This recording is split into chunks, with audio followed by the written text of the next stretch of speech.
Hey everybody, it's Rob, National Fire Radio, Battleship, New Jersey. Craig, where are we on this boat? Right now we are in Damage Control Repair 5. Damage Control Repair 5. All right, so we're in this this is a damage control locker? Yes. Okay, Yeah. and we have all sorts of tools around us. Some of these are familiar, some of these are not. So why don't we start pulling some stuff off the shelves and like kind of talking about what we have as a damage controlman to fight fires and fix issues on board the Battleship, New Jersey. Well, again, you have to keep the ship afloat. So you would have plugs for different holes and lines. And again, you would take these in with the hammers and you would stick them into a hole in the side of the ship and the water would help swell these up. We had what was called oakum or horsehair. And again, you would just take this in and you would take a tool and you would shove it in around an area and this would get wet and it would expand and help slow down. There's no Kshorn in here that we can tell, in this locker. Right. Again, it's been modernized, so there's actually SCBAs and firefighting turnout gear where we used to have OBA canisters. Then down here they have a, this is a portable response iSeaman. You would go to fire party, you would plug it into your system, and the iSeaman would be able to control to fire control and communicate with what's going on. You'd have portable emergency lighting. This one's mounted, but up here you would have portable that you would go. We also have, on this ship, they actually had repair. Again, we were designated as red, and you had lights. And again, we determined, again, back in 42, 43, when they were fighting the war, this is what we used.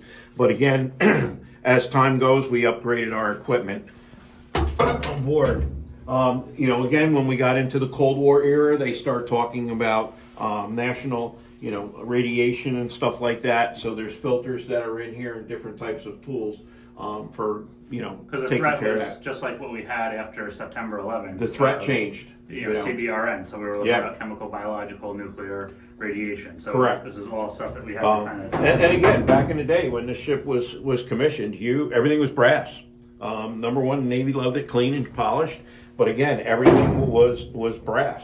So it's all heavy. So you're getting multiple people. Everybody on board ship had to be a firefighter, but there were specialty damage controlmen or hull technicians, which came around in the 70s, where they combined the rate. And then you have electrical repair, flashlights up here. You have cable controls. So everybody was in a repair mode. We could, if something happened in the center of the ship which destroyed services, you could run from aft to forward and repair temporary services. And Craig, it's important to note, because I found this out in researching for the project, that the USS Forrestal really kind of provided the Navy with the wake up that they had to go back to everybody as a damage controlman. There's a damage control MOS, Yes. but on the Forrestal in particular, and that's why the Farrier firefighting school is actually named after the damage control chief from damage control. You have every serviceman had to follow what's a PQS, your personal qualification sheet, and everybody had to be signed off in fire party control. You had your iSeamen that were assigned to fire party. You had electricians assigned to fire party. You had carpentry guys, bosun's mates. So this is just like a firehouse now, because we have a jack of all trades. We can find a plumber in a firehouse. We can find somebody who does carpentry. So this is very much our fire service culture coming out through the U.S. Navy. You had a dewatering crew. You had people. Every team was made up of multiple trades.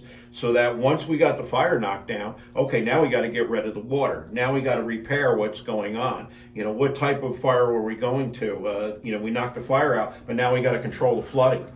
So you get your iSeaman in there. Again, the most important part was communicating, because the orders that were given to the ship were based on the assessment of damage. Any movie that you'll see, give me a report. I need a damage control report. What's going on? What's going on? The commander needed to know that. And again, communications throughout the ship had to be, And this is kind of like in modern day firefighting, we can almost, it's like they were constantly doing a CAN report, right? Oh, constantly, Actions, needs. So yeah, you just take a high-rise building and just lay it on its side. That's what it is. Not only do we have multiple floors, vertical, but horizontal. Again, the only thing in this is very compartmentation. We can control the smoke. We can control the fire. We can control movement by dogging the fire-tight doors and controlling flooding.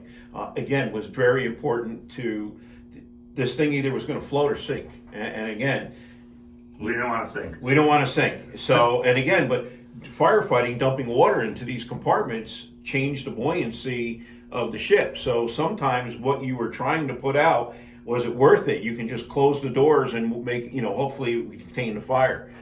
And again, watering, what type of damage were we going to? Was there a bulkhead that was ruptured and we needed to plywood, we needed Kshorn, we needed carpentry. Again, there was so many things, but you had teams made up of all different trades on board ship. And it had to happen that way. So I know we hit on some of the tools that are in here, but like this one, because one of the previous videos that Battleship New Jersey did, one of the curators was walking around with this ball peen hammer, and I was like, what is so this is going right into our whole shoring and using for, like, what are we using these tools for? Well, again, you got to look at this thing. When you're going to a house fire or structure fire, that building's solid. This thing's underway. It's on the move. And when you fire 16-inch guns off, this thing is vibrating. And you get a lot of torque in the metal.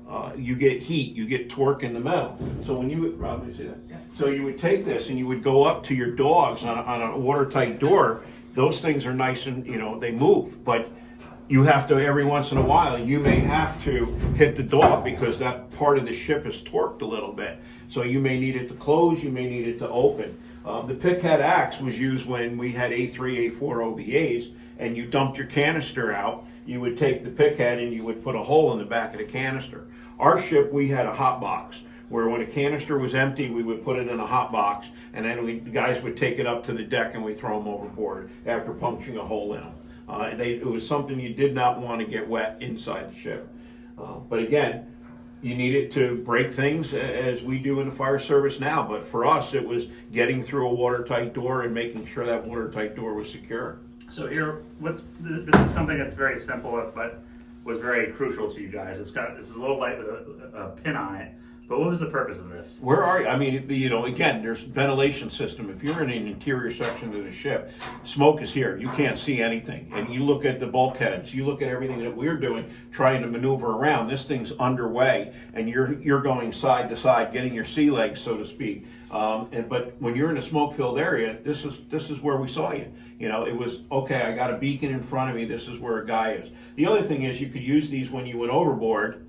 There is a beacon. Now up here they have rescue marker canisters it's a die that you could put. These were either in a life raft or they were in a marker box in a life raft. When you went over, you would take this out and you would put it into the contents into the water, and it would leave some type of marker so that you could be seen. Again, when you have waves going like this, 1 minute you're seen, the next minute you're not. And the ocean's very vast. Very bad. So you put this on you so you can be seen, and you'd also have this over here so you can be seen. So just some of the tools that we have here in the damage control locker. And like I said, we're gonna shoot some more content on this in a little bit. But it's Rob, National Fire Radio, Craig Ellerkin, United States Navy veteran. We'll see you in a minute. Hey everybody, it's Rob, National Fire Radio, Battleship New Jersey. Sitting here with my retired senior man, Craig Ellerkin, also U.S. Navy veteran. Craig, what do you have mocked up for us here? Right now it's a Kshorn where you would have some type of bulkhead rupture where water's coming in, and you would turn around and throw mattresses. You would throw plywood up against it, and then you would put the 4x4 or 6x6s, depending on the size of the hole, and then you would turn around and you would build some type of Kshorn to fit, and then you would drive wedges in to even push it again anymore, just to slow it down. Not that you were going to stop it, but it was just so that you can control the water, so that when you had your dewatering team come in, you could take whatever water you actually accumulated in the room to get it out of here. All it was to slow the water down. This way here we could stay underway and stay in the game. Well, it's a Kshorn with Craig Ellerkin on the Battleship New Jersey. Thank you. And for everybody that's out there that's a technical rescue guy, these are just some pre-cut pieces for a kindergarten program. We're just sampling this out. So please send us a bunch of messages about how we did it wrong later.